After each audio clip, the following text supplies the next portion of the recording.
住喺竹林苑究竟可以幾方便呢？上次我哋試過10分鐘內搭專車落到銅鑼灣，為咗認真對待今次嘅實驗，我哋今日揸車由竹林苑出發，分別出發去2個核心商業區，睇下要用幾多時間。而家時間咧大概係11點搭9、12點搭左右。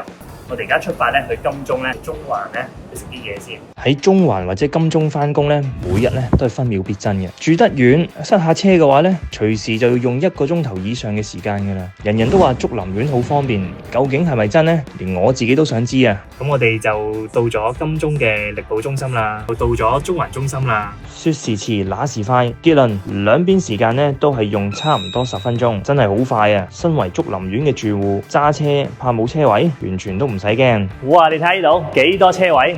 竹林苑呢度咧有好幾層嘅停車場，足夠滿足住戶嘅需求。實測結果證明喺竹林苑出發去金鐘定係中環約莫咧都只係10分鐘㗎咋，慳翻啲時間攞嚟享受下人生仲好啦。